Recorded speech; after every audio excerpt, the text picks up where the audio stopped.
karena ada oligarki, maka diperlukan countervailing force-nya.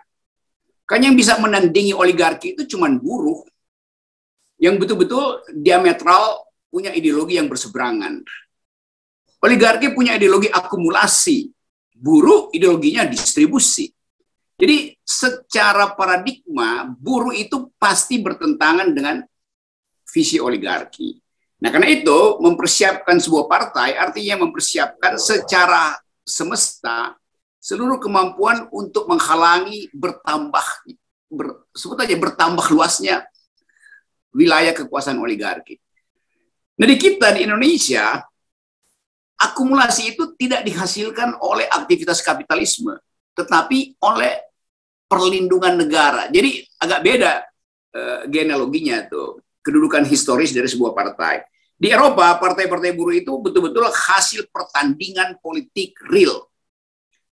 Kenapa? Karena kapitalisme juga mengumpulkan modal dengan cara yang real. Tidak memperoleh proteksi negara. Di Indonesia, kapitalisme itu diproteksi oleh negara. Karena itu kita sebut oligarki. Tidak ada oligarki di Eropa. Yang ada adalah kapitalis. Di sini kita sebut oligarki karena sejumlah orang diprotek oleh negara untuk menghasilkan akumulasi berlebih. Dan itu yang fakta kita baca di koran bahwa sebetulnya jumlah orang kaya di Indonesia itu nggak bertambah. Yang bertambah adalah kekayaan mereka. Dengan kata lain disparitasnya jadi jauh.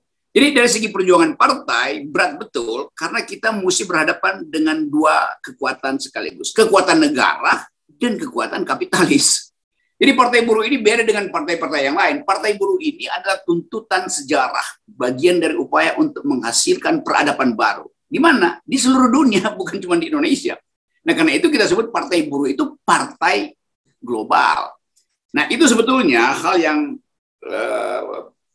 bermanfaat bahwa partai buruh terikat bersama-sama dengan kepentingan perubahan peradaban. Partai buruh dikutuk untuk bekerja mengubah peradaban. Jadi betul-betul berat beban partai buruh. Karena itu saya ingin bantu untuk meringankan hari ini.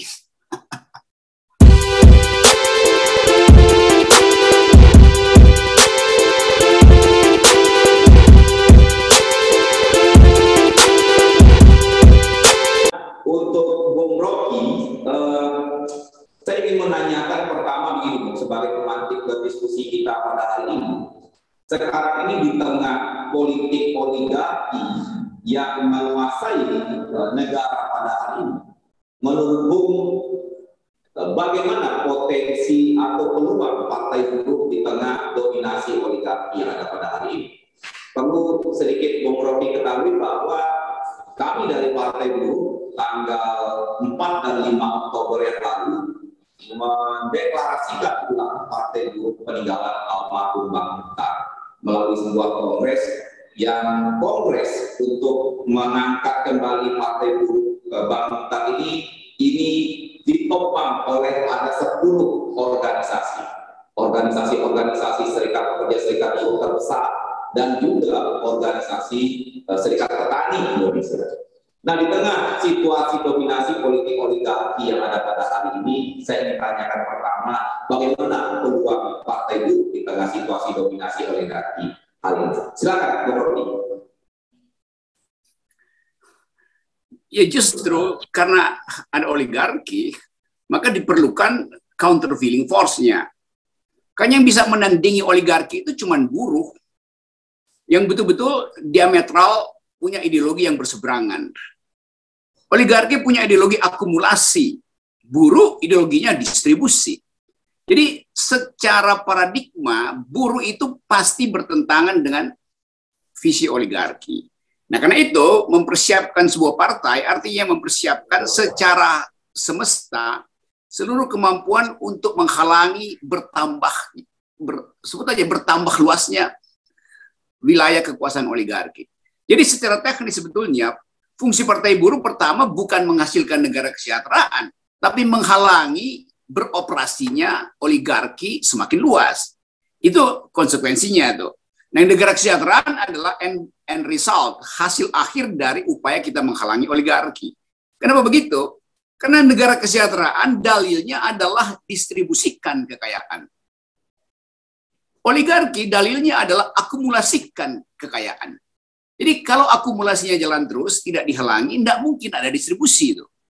Kita mengerti bahwa kapitalisme itu fungsinya adalah mengakumulasi kekayaan. Korporasi dengan sendirinya masuk di dalam tema itu. Bagus aja, nggak ada soal. Tapi fungsi negara bukan membantu akumulator, tapi mengambil surplus value-nya untuk didistribusikan pada rakyat. Saya kira secara teoritis kita ngerti itu. Jadi di dalam negara kesejahteraan tidak mungkin tidak ada korporasi. Yang lebih masuk akal adalah korporasi itu dihalangi untuk menghasilkan akumulasi berlebih melalui apa yang biasa kita sebut sebagai nilai lebih.